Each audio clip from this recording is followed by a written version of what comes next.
Muy buenas tardes y bienvenidos y bienvenidas sean a este segundo día de nuestras jornadas de ciencias religiosas.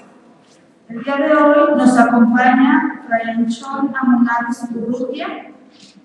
Él nació en el País Vasco.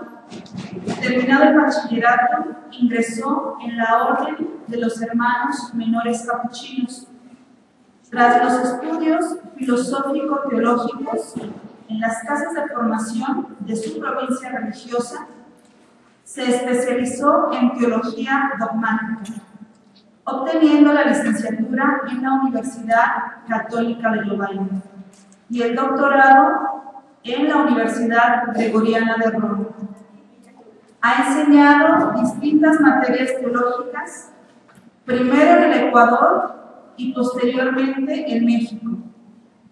En la actualidad pertenece al cuerpo de profesores del Instituto de Formación Teológica Intercongregacional de México, el IFTIM.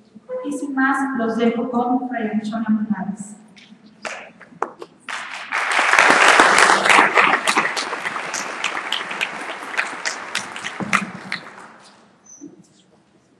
Mi primera palabra es una palabra de agradecimiento por la invitación que he recibido a hablar de un tema tan querido como es el tema de la vida religiosa a la que yo pertenezco desde hace ya muchos años. Nos hemos reunido para descubrir qué piensa hoy la vida religiosa de sí misma, cómo se autoevalúa a los 50 años del inicio del Concilio Vaticano II, de ese concilio que impulsó con fuerza desconocida a una renovación teórica y práctica que apuntaba más allá de la letra de sus textos. Pero antes de abordar este tema rico y delicado a la vez, debemos delimitar nuestro enfoque con precisión. Bastan para ello dos observaciones muy elementales. La primera tiene que ver con el campo de mira. Nos fijaremos en la globalidad de la vida religiosa.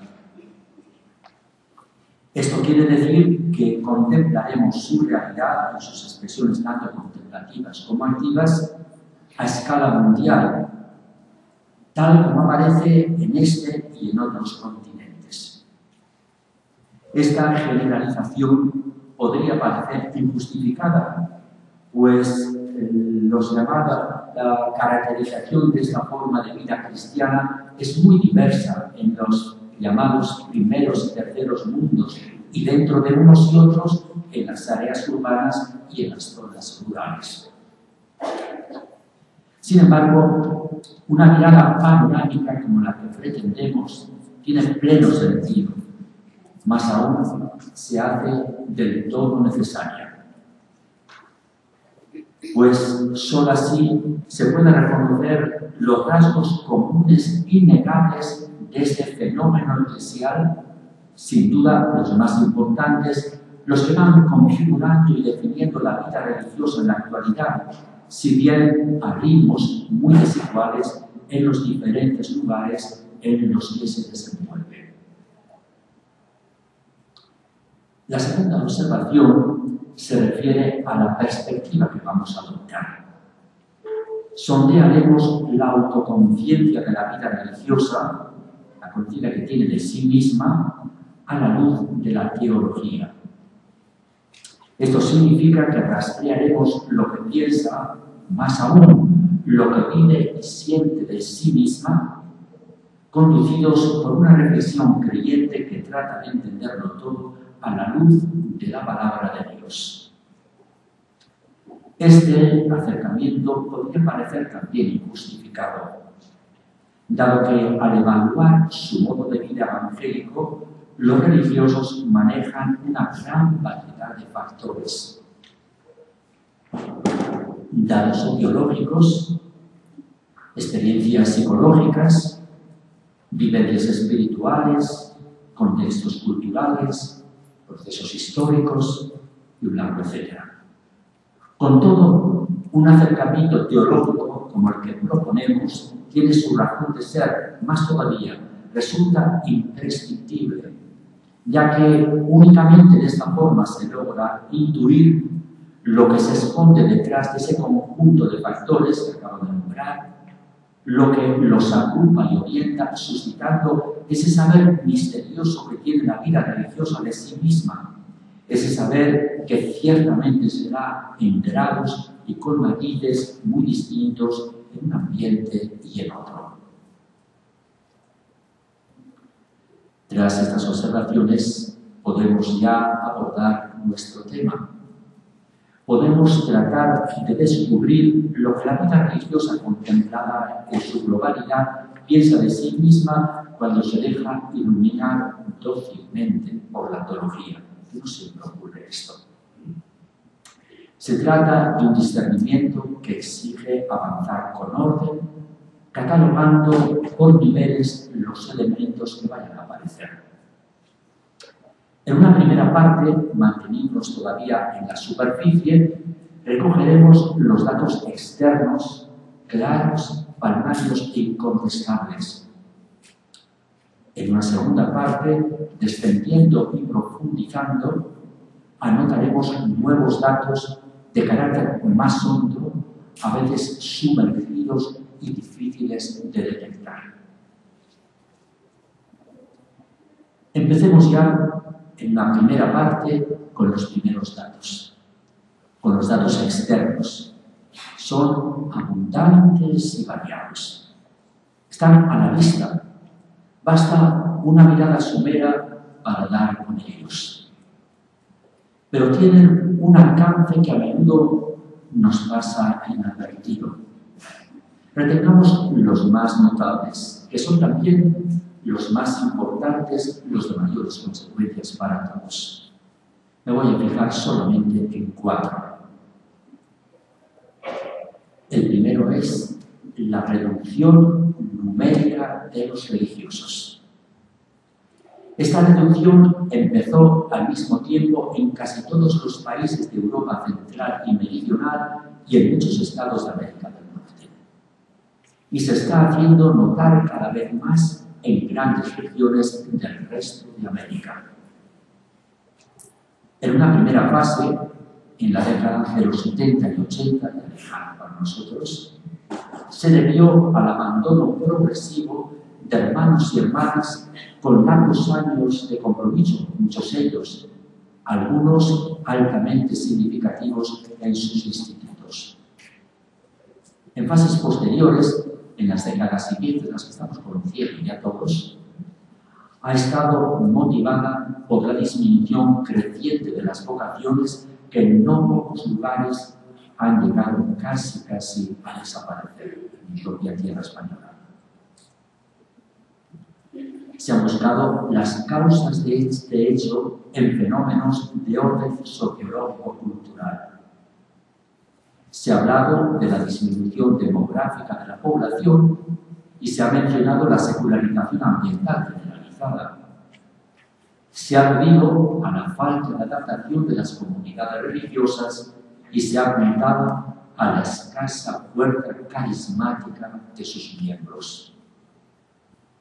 No se puede negar estas razones enteramente evidentes. Pero cabría preguntarse si la reducción numérica de la vida religiosa no nacerá de una exigencia proveniente precisamente de su misión específica. La vida religiosa está hecha para sugerir, para proponer valores trascendentes. Algo que parece que solo cabría comentar a unos pocos. Habría que pensar seriamente en la composición minoritaria de esta forma de vida cristiana, evitando, eso sí, 2 argumentos a los que se ha solido acudir con mucha frecuencia: el elitismo y el absentismo, pues los religiosos ni han de considerarse superiores a nadie, ni deben sentirse llamados a apartarse de todo. Un segundo dato es la reubicación social de las comunidades religiosas. Esta reubicación se ha dado casi al azar que la reducción numérica que acabamos de señalar. Hay en ella una nota que no se debe pasar por alto. Ha sido mucho más fuerte en los institutos femeninos que en los masculinos. Se produjo primero, en los años inmediatos al concilio, un desplazamiento creciente de los centros urbanos a las periferias marginales o a los medios rurales, unas veces para desligarse de obras apostólicas renombradas y responsabilizarse de servicios elementales y humildes, y otras simplemente para insertarse en ambientes de pobreza y exclusión. Ha venido después, en fechas más recientes, un acercamiento progresivo a los países menos desarrollados a base de contactos de corta o larga duración a impulsos de un interés apostólico variado e incluso dispar, siempre muy diferente del ideal misionero de épocas pasadas que algunos hemos conocido y los más jóvenes de ustedes ciertamente no. Se han afrontado igualmente las causas de este fenómeno, la mayor parte de carácter contextual y ambiental. Se ha hablado de la irradiación de la nueva sensibilidad social, igualitaria e inclusivista, muy despierta en ciertos sectores, y de la tendencia a la inserción en los medios populares desfavorecidos, fomentada en distintos grupos. Se ha insistido también en el influjo de las filosofías de izquierda y de las políticas correspondientes. Todo esto es cierto, al menos en gran parte. Pero como antes, habría que interrogarse si esta reubicación social de la vida religiosa no provendrá precisamente de su cometido particular, que es invitar, llamar a los más necesitados, etc., algo que parece que únicamente pueden hacer los desinstalados, los que abandonan las seguridades que alejan de los que sufren en su cuerpo o en su alma. Se impone abordar con responsabilidad el hábitat de este modo de vida eclesial sin caer, claro está, en una doble tentación no siempre vencida: la acomodación y la ideologización, ya que ambas apagarían en los religiosos la fuerza de la novedad irreductible del mundo que han descubierto, el mundo incomparable del Evangelio, y que deben mostrarlo con vigor y arrojo a todos. Un tercer dato es la mutación global de los religiosos. Esta mutación ha corrido de la mano de la reivindicación social recién comentada, muy ligada a ella. Ha ido tomando cuerpo progresivamente, aunque con gran rapidez, de forma casi acelera. Empezó con ciertas transposiciones externas, con ciertas acomodiciones, más bien superficiales, pero no carentes de significado. Cambiaron desde hace unos años la vivienda, la ropa, la organización, intocables durante siglos en la vida religiosa. Ha continuado con reorientaciones más profundas de gran calado que han afectado a las vivencias que sostienen el carisma. Se han reformulado las experiencias fundantes, las renuncias evangélicas, las tareas apostólicas, inamovibles en un larguísimo pasado de nuestra vida consagrada. Se han indicado también las causas de este acontecimiento, una vez más apuntando al contexto y al ambiente. Se ha dicho que ha respondido al cambio radical operado en todos los órdenes, al giro epocal que afecta al mundo entero. Se ha afirmado más concretamente que se ha debido a la caída de la modernidad en todo obsoleta, generadora de una mentalidad definida por muchos como posmoderna. Nadie negaría estas apreciaciones. Pero, como en los casos anteriores, habría que indagar si esta mutación global de la vida religiosa no vendrá precisamente también de las exigencias de su auténtica, de su genuina misión, que es proponer desde la experiencia profunda vivida, empleando lenguajes claros, las cosas que a ella le tocan, y es que hablaremos luego. Algo que parece que solo son capaces de hacer los que, dejando los cauces inservibles, retornan a la fuente original. Había que valorar y buscar la reconversión continua de esta forma de vida cristiana sin ceder, por descontado, a la ansiedad y a la ligereza que no deberían caber en los religiosos necesitados siempre de paciencia y de constancia. Un cuarto dato que podemos llamar la revitalización espiritual, si no de los institutos religiosos como tales, sí al menos de no pocos de sus miembros. En un primer momento fue más bien indirecta y superficial. En aquellos primeros años que siguieron al concilio, se privilegiaba el dinamismo horizontal en relación con los demás, con la pobreza, etc., sin tocar a un fondo profundo. Pero, pasado el tiempo, se explicitó y se radicalizó con un vigor desconocido. Despertó como un ímpetu trascendente, o mejor, místico, tomando la palabra en su sentido originario, en su mejor significado.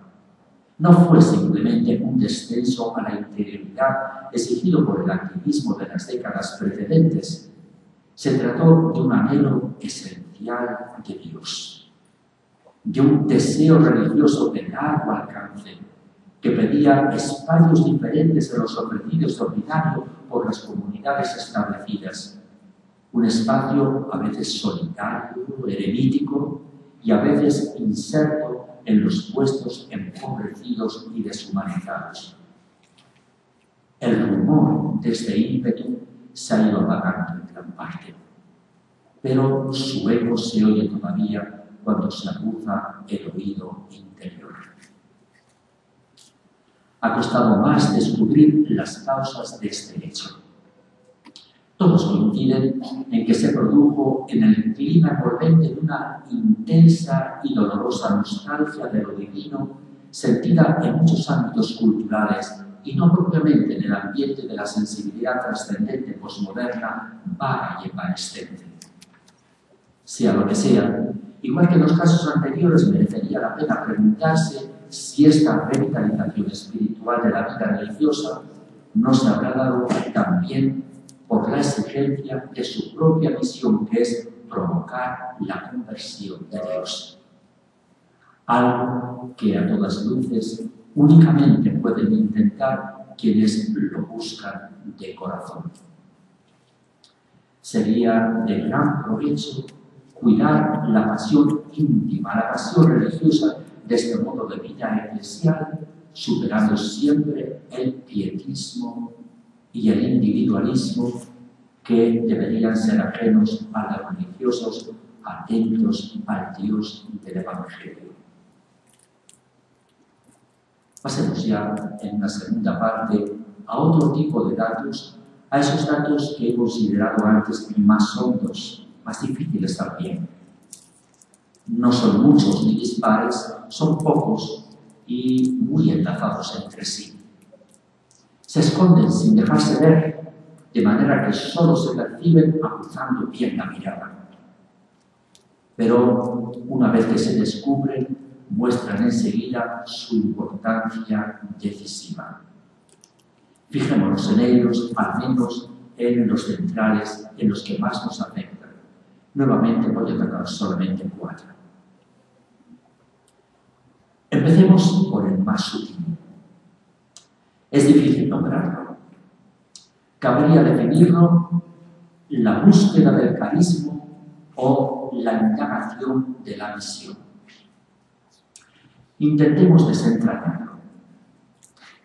Partamos para ello de un hecho evidente que todos conoceremos seguramente. Muchos religiosos se resisten hoy a entenderse a sí mismos como buscadores de un estado de vida cristiana más perfecto que el propuesto a los laicos, cosa que no se ha dejado de repetir hasta ahora.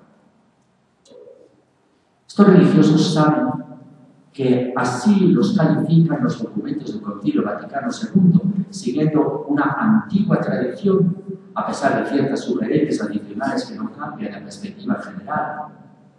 No ignoran que en estos términos han continuado definiéndolos los textos del magisterio posterior y los libros litúrgicos subsiguientes, los que empleamos en nuestras propias profesiones. Sin embargo, estos religiosos intuyen que esta presentación contradice la invitación evangélica a promover una comunidad igualitaria de humildes y pequeños. Pero, al buscar una explicación del sentido de su modo de vida en las reflexiones sobre el tema que se hacen a todas horas, no encuentran más que alusiones indefinidas, muchas veces contrapuestas, y acaban así valorándose a sí mismos por su participación en la evangelización o por su cultivo de la espiritualidad, pero sin saber propiamente ni para qué están ni lo que son. Con todo, algunos, y no pocos, insisten en que en cuanto religiosos han recibido un carisma específico, una misión propia, que no los hace mejores que los demás, pero sí distintos, diversificados, e intentan esclarecer esta vocación particular. Se fijan para ello en dos vivencias claves que las voy a presentar muy simplemente. Ante todo, y sería la primera vivencia, en el impulso a evocar y mostrar a Dios. ¿No se llaman religiosos? Pues de Él directamente deben dar testimonio con sus vidas. Perciben que han sido llamados no solo a dar a entender que Dios existe y está presente, sino incluso a ayudar a vislumbrar los rasgos de su rostro inefable y los derroteros de su compromiso irrastreable. Pero muchos se preguntarán, ¿semejante cometido no será superior al de los laicos? Y nos volveremos así a la vieja visión de la vida religiosa como un estado superior y más alto que el de todos los demás. Contra lo que podría parecer este estado es solamente complementario al de los laicos. Si un religioso, dicen quienes así piensan, debe proclamar cómo es el Dios venido a rehacer el mundo, un laico debe anunciar cómo es el mundo rehecho por Dios. Y así ambos compenetrados han de esbozar la figura completa del reino promovido por Jesús. Un reino que habla de que Dios ha venido a nuestra historia y de que nuestra historia ha quedado enteramente reconstruida para acogerlo. La segunda vivencia a la que acuden estos religiosos que quieren explicar el sentido de sus vidas de forma diferente es la pasión por los hijos y las hijas de Dios. ¿No han sido colocados entre sus hermanos los hombres y las mujeres de hoy? Pues con ellos tienen que tratar. Sienten estos religiosos que han sido enviados a escuchar, más aún, a responder a quienes preguntan por Dios y a quienes lo olvidan, lo rechazan o lo niegan. Pero igualmente algunos pensarán, tal misión no estará en las antípodas de la de los laicos, por supuesto en las antípodas de arriba y la de los laicos en las antípodas de abajo, como siempre. Aunque parezca lo contrario, estos religiosos insisten que están ambos estrechamente relacionados entre sí. El religioso y el laico, afirman estos religiosos, han de apoyarse mutuamente para acercarse y dirigirse a los hombres y para entenderlos y apreciarlos, aportando cada uno sus luces y sus sombras, sus anhelos y sus temores. La vida religiosa está marcada hoy por la búsqueda, por la indagación de su carisma específico, de su misión propia, que algunos cada vez más tratan de perfilar a partir de estas vivencias que acabo de presentar. Es verdad que esta búsqueda, que esta indagación obliga a enfrentarse con tareas y servicios que absorben demasiado la atención. Y es que mirando bien, las obras que hacemos no parecen a menudo más indicadas para otras instancias eclesiales, para otros protagonistas de la Iglesia. En cualquier caso, se sabe, y es mucho, que nunca deberían esas tareas oscurecer la encomienda particular dada a los religiosos. Sigamos con otro dato, menos sutil que el anterior, pero tan delicado como él. No resulta fácil tampoco darle nombre al siguiente, o se ilustra. La preocupación por la significatividad. Podemos partir de un hecho ligado al que acabamos de referirnos. La mayor parte de los religiosos, al negar hoy que busca una perfección más alta que la de los laicos, rechazan con toda lógica los llamados consejos evangélicos para alcanzar ese estado superior.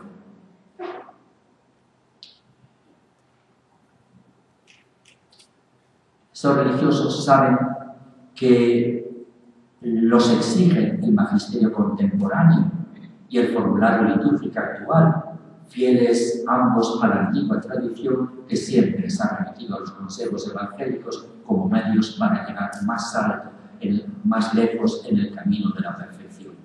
Sin embargo, estos religiosos se dan cuenta de que las renuncias exigidas por el Evangelio no tienen otro objeto que eliminar los obstáculos que impiden la guarda cabal de los mandamientos que Dios ha señalado a todos por igual, los únicos que salvan.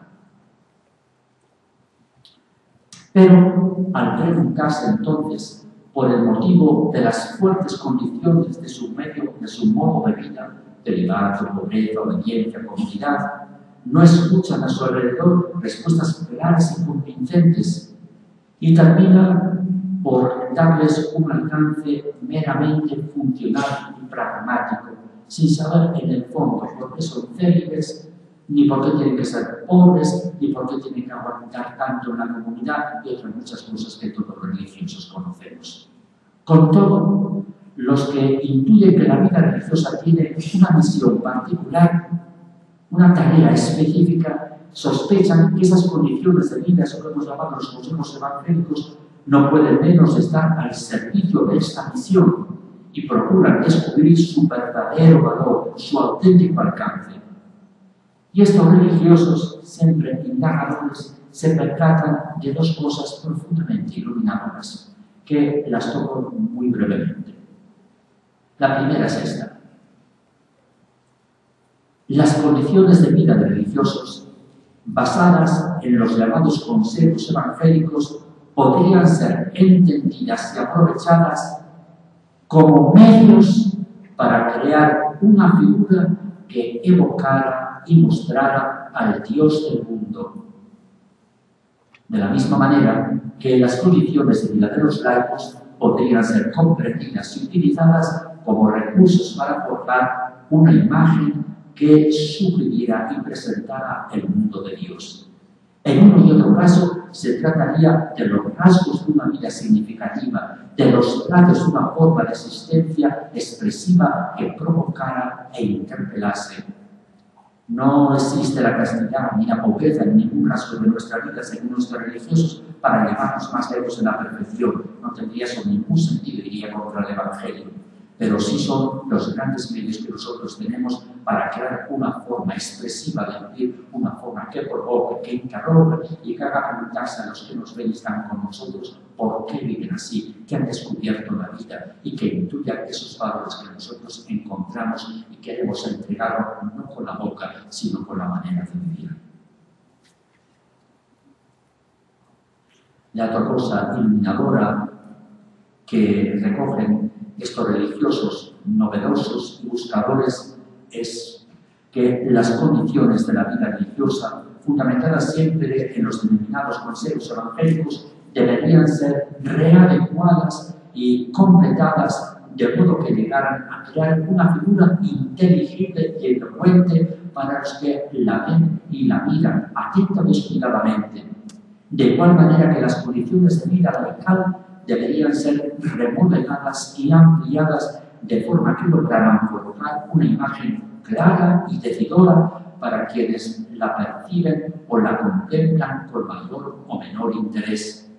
En ambos casos sería cuestión de actualizar, de revitalizar lenguajes existenciales que deberían tener hoy la fuerza comunicativa que tuvieron ayer.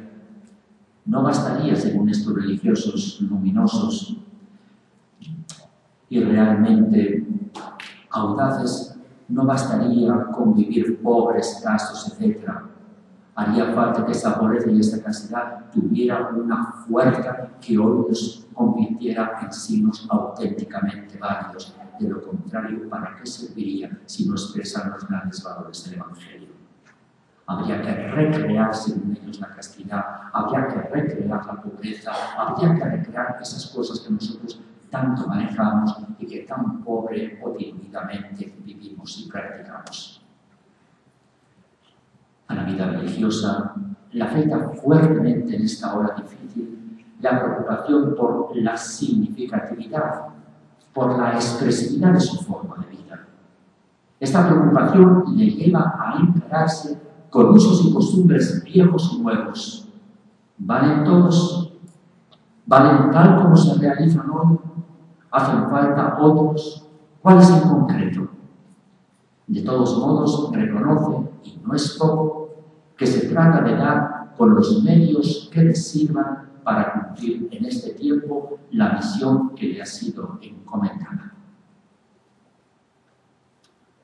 Pasemos a otro dato, consecuencia en gran parte de los dos que acabamos de tocar.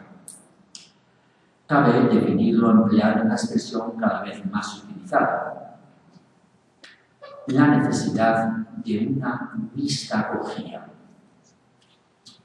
Hoy se da un problema padecido por la mayoría de los institutos. Se trata del problema de la formación inicial, desde luego, pero también de la formación permanente. Este problema reviste una gravedad especial en nuestro tiempo, ya que de su solución depende la capacidad para cumplir la misión específica de la vida religiosa, la capacidad para evocar a Dios ante nuestros contemporáneos por medio de una forma de existencia expresiva y vivaz. ¿Se ha encontrado la solución?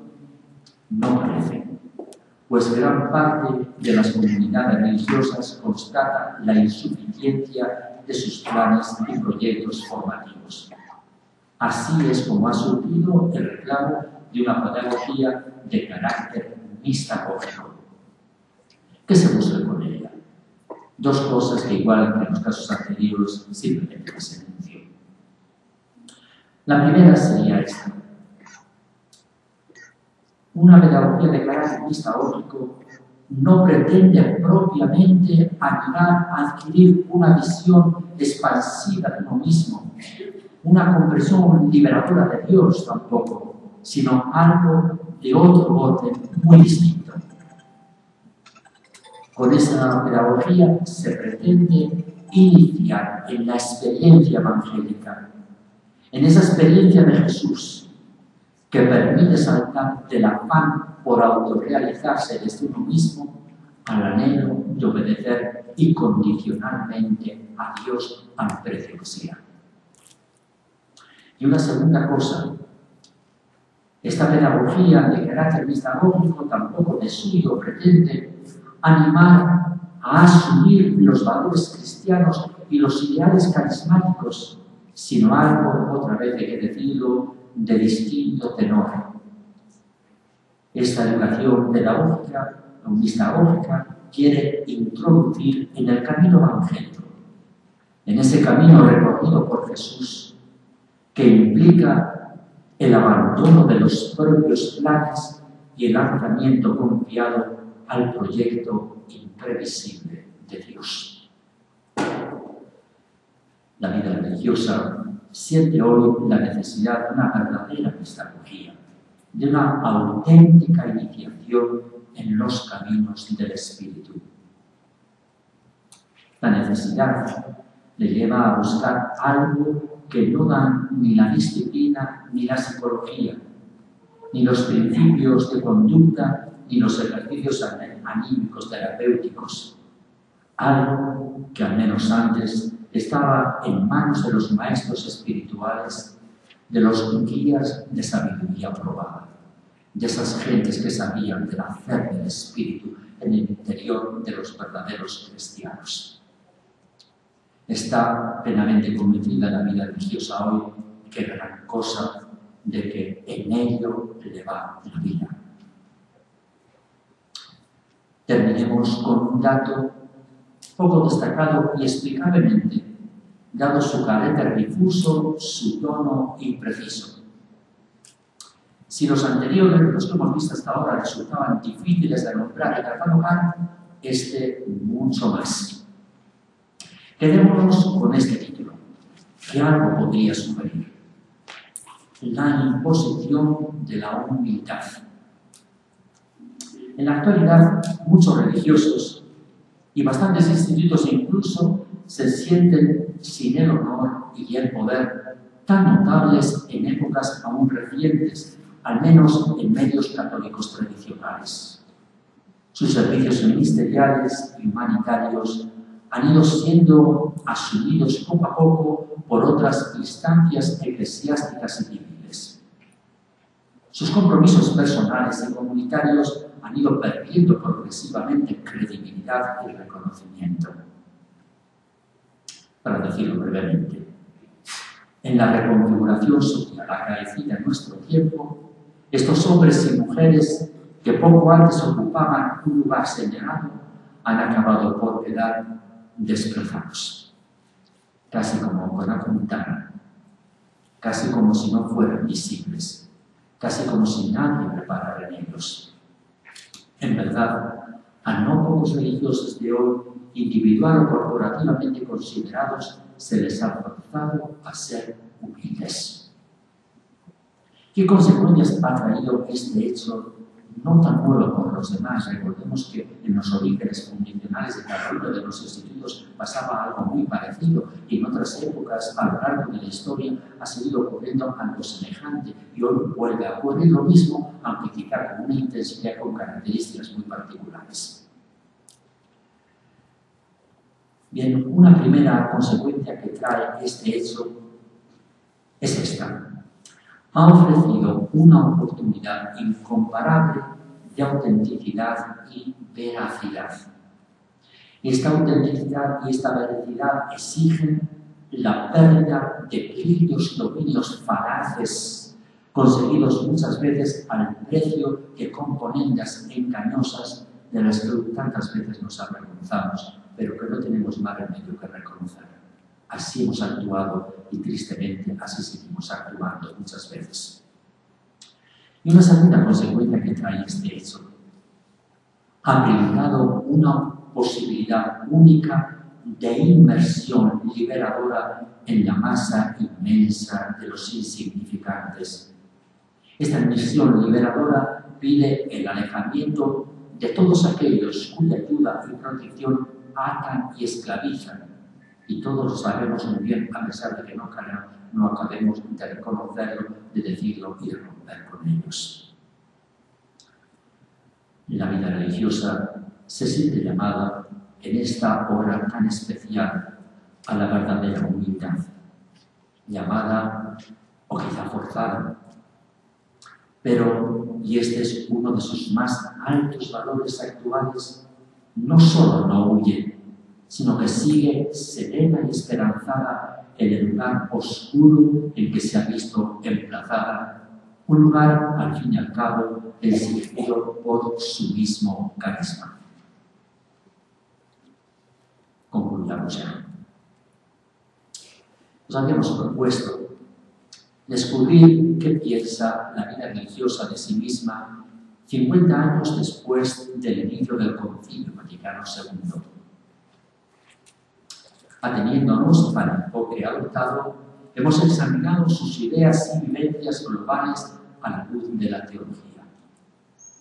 Los datos observados y anotados han sido numerosos y sobre todo elocuentes. Ante ellos no podemos menos de sentir una fundada esperanza, acompañada, tenemos que decirlo, de una viva preocupación. Y es que nos han hecho ver que esta forma de vida cristiana, marcada por tantos altibajos en su historia milenaria, tiene hoy posibilidades inéditas, pero también retos extremadamente exigentes. No debemos desconfiar, no podemos desconfiar, pues sabemos que es un carisma capital de la Iglesia y la Iglesia está siempre en manos de su Señor.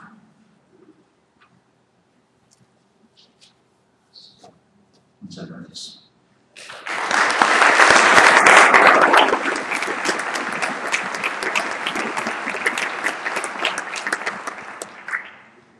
Bueno, después de este panorama tan completo que nos ha mostrado Fray Anchona Monaves, vamos a pasar a la sesión de preguntas. Van a pasar, bueno, hay algunas edecanes que traen papeletas, quienes quieran hacer su pregunta, la pueden solicitar, la anotan y nos las hacen llegar. Si alguien también quiere hacer su pregunta de manera con el micrófono, también lo puede solicitar y se lo hacen llegar.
Dos preguntas de carácter muy distinto, pero de alguna forma unidas me llegan.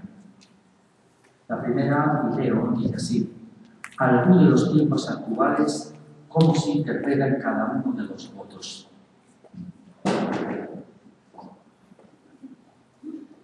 Cada uno de los votos y cada uno de los consejos evangélicos.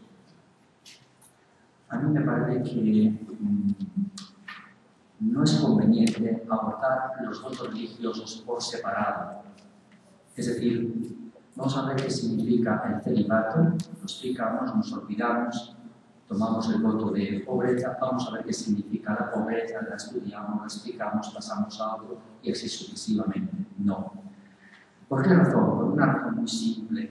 Porque cada uno de los consejos evangélicos solo se entienden como aspectos particulares de algo mucho más hondo y más profundo. Y solo a la luz de eso más hondo y más profundo se puede explicar el sentido específico de cada uno. ¿Y qué es eso más hondo y más profundo? En la nueva teología de la vida religiosa, que se viene construyendo desde el tiempo conciliar, pero que no acaba de fijarse y de perfilarse del todo bien, en mi opinión, eso más hondo y más profundo se podría presentar, se podría presentar así. El llamado específico de los religiosos, el carisma propio de los religiosos, la misión particular de los religiosos consiste en vivir de una manera que haga sospechar a los que nos rodean cómo es el Dios del Evangelio. La vida religiosa está creada para evocar a ese Dios del Evangelio en su rostro, en sus acciones, en lo que le define, en lo específico. La vida religiosa es una vida que significa algo de ese Dios y para eso está puesto A la luz de esto podemos entender los diversos consejos que nosotros llamamos convotos, no tanto como medios de perfección siguiendo la antigua vía de la vida religiosa, sino como aspectos de ese Dios. Con esos consejos evangélicos nosotros estaríamos tratando de recoger rasgos de ese Dios. Por ejemplo, ¿cómo se explicaría el voto de castidad? No como un medio para amar más intensamente o con un corazón unificado. Eso es una mala perspectiva que no tiene ninguna justificación teológica. Habría que considerarlo como un recurso a través del cual los religiosos mostramos que el Dios del Evangelio es un amor apasionante. ¿Cómo se explicaría la pobreza? La pobreza se explicaría diciendo que con ella nosotros mostramos el talante solidario de Dios que ha venido a este mundo, ha optado por los lugares de los pobres y de los últimos, y así sucesivamente. Los contenidos de los consejos evangélicos que señalamos como otros sencillamente a nosotros nos ayudan a incluir los rasgos que definen al Dios del Evangelio. Otra pregunta: ¿qué elementos tendrían que trabajarse con mayor fuerza en los procesos formativos para que estos respondan a la realidad actual de la vida religiosa y, sobre todo, en este cambio de época? ¿Qué elementos deberían trabajarse con mayor fuerza? Hay uno, puedo señalar dos de los posibles. Uno de capital importancia. Es este. Al religioso joven que inicia un proceso formativo que termina con la profesión perpetua, e incluso a los que ya llevamos tiempo, se nos tiene que ayudar a iniciarnos en la experiencia de Dios, sencillamente. Si no hay una honda experiencia de Dios, no hay posibilidad de tomar la vida que nos va a pedir, una vida en la que tenemos que expresarlo y configurarlo ante los demás. La vida religiosa se sostiene siempre en una personalísima experiencia de Dios. Sin ella no es posible vivirla. Eso es lo primero que hay que garantizar en la formación, inicial y permanente. Por eso el carácter mistagógico de la formación. La formación tendría que tener siempre el carácter de una iniciación a la experiencia. Hay que introducir, hay que conducir por ese costoso y fuerte camino del encuentro con el Dios del Evangelio, provocando las vivencias, provocando los desplazamientos interiores, hasta que finalmente uno queda enteramente ante ese Dios que viene a él, que se le revela y que se le entrega. Sin esa experiencia nuclear no hablemos de nada más del resto. Una segunda cosa que me parece muy importante en esta formación, que como digo tendría que tener carácter mistagógico, es ayudar a ver a los jóvenes, pero también a los mayores que llevamos tiempo en la vida religiosa, que si somos religiosos es porque nos ha pedido vocacionalmente ese Dios al que nosotros nos hemos entregado y amados profundamente por Él.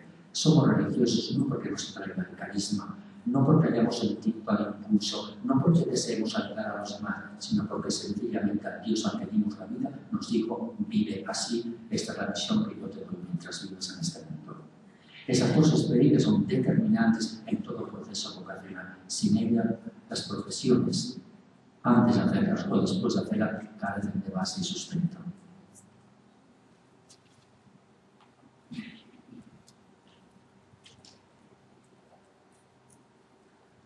¿Cómo poder recuperar este material tan interesante para hacerlo llegar a la comunidad o congregación? Pues no lo sé. A mí me interesa que me envíe el correo electrónico, le envío lo que les he enviado a ustedes, que se lo envío por el correo electrónico.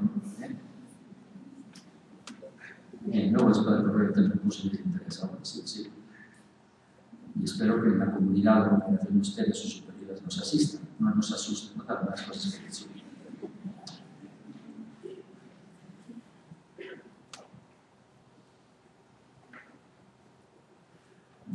Una pregunta que irá a ser como un pedido de aclaración de una cosa que he dicho. Nos dice literalmente así: un ejemplo de humildad impuesta, por favor.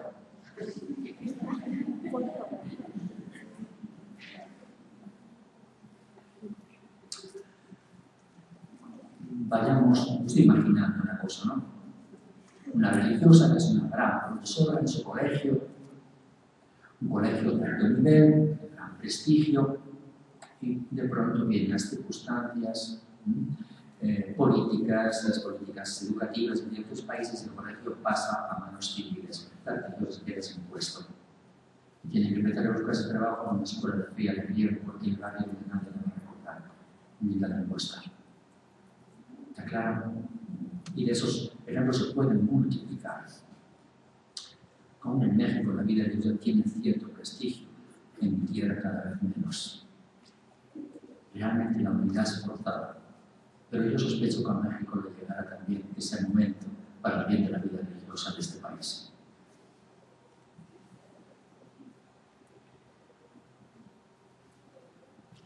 ¿Cómo mantener esta pasión eclesial? No sé a cuál se refiere.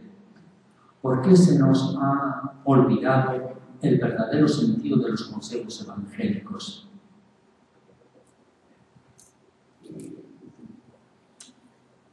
Quizá porque siempre los malentendimos. Me refiero a lo siguiente. No pretendo decir que lo que he expuesto es la última palabra lejos de mí, en actos que plantear las cosas de otra manera, etc. Digo, he tratado de explicar lo que entiendo que se está diciendo en muchos sitios y todavía no está pasando a las comunidades, a las casas de formación y pues ni siquiera a muchos encuentros como el que tenemos, ¿no? Esta nueva visión de la vida religiosa. No estamos acostumbrados a oír que la vida religiosa es una vida en la que se nos ofrece una oportunidad de vivir la caridad, la entrega a Dios a los demás más intensamente, precisamente por las grandes renuncias que impiden esa donación completa, las renuncias que Jesús supuestamente había propuesto en el Evangelio para algunos pocos que quisieran seguirle más de cerca. Bien, eso no tiene ningún fundamento bíblico. Entonces, no es que se nos haya olvidado, es que no hemos asimilado esta nueva perspectiva de la vida religiosa fundada en una exégesis, en una comprensión del mensaje evangélico mucho más sugestado, mucho más ajustado a la verdad de Jesús, al Jesús de la historia, al Jesús para el cual Él ha hablado y ha vivido. Por eso hay que ir con mucha paciencia en estas cosas, encontrando este nuevo valor, sin sentir que por ello perdemos base, sino al contrario, notando que encontramos una base distinta, pero entiendo yo mucho más firme, porque está mucho más apoyada en los auténticos principios evangélicos.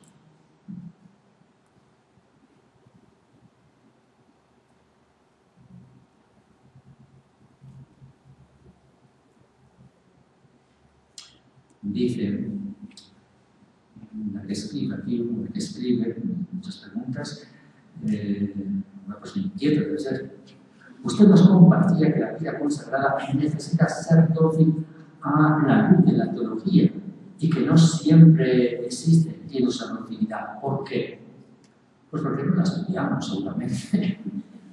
Yo pienso que cuando nosotros estudiamos la teología de la vida religiosa, o simplemente la teología sin más, se nos empiezan a abrir los ojos a muchas cosas que en un primer momento a lo mejor podrían asustar, pero que poco a poco nos van asimilando, nos van abriendo anchos horizontes que antes desconocíamos. Por eso no es que la vida religiosa no sea dócil a la teología, quizá no se la toma suficientemente en serio ni se la desarrolla demasiado. Si la tomáramos más en serio, si la desarrolláramos más, veríamos cómo nos forma y nos abre anchos horizontes que nos ayudarían y nos iluminarían enormemente. Y el último papelito que tengo aquí, para tranquilidad de todos.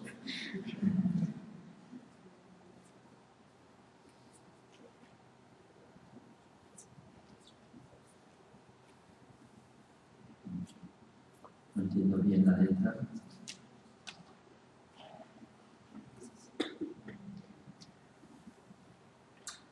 ¿De qué manera se imposiciona por aquí la unidad en la vida religiosa? Se acaba de hacer la misma pregunta en un momento, respondo lo mismo. Es en gran parte efecto de la realidad social que nosotros vamos viviendo. En una realidad social como la de hace unos años, por lo menos en Europa, pero en muchos países latinoamericanos hoy también está pasando lo mismo, hay una globalidad que todos nos va uniendo. La vida religiosa antes ocupaba puestos que eran socialmente sumamente importantes. De tal manera que si no hubiera estado ella, ¿qué habría pasado en muchos lugares sociales, tanto a nivel eclesial como a nivel social?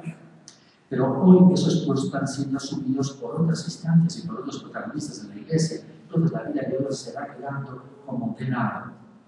Eso supone que está teniendo que bajar la cabeza, está teniendo que asumir puestos mucho más ocultos, está teniendo que buscar trabajo por otros lados, está en último término sintiéndose desplazada y buscadora como un humilde obrero de trabajo que ha perdido. Eso la hace ser mucho más sencilla, mucho más auténtica, mucho más pobre y le hace, sin ninguna duda, descubrir el verdadero sentido de su carisma, que no se dedica a grandes obras o pequeñas obras útiles, sino sencillamente dar un testimonio de quién es el Dios del Evangelio con nuestra humilde y sencilla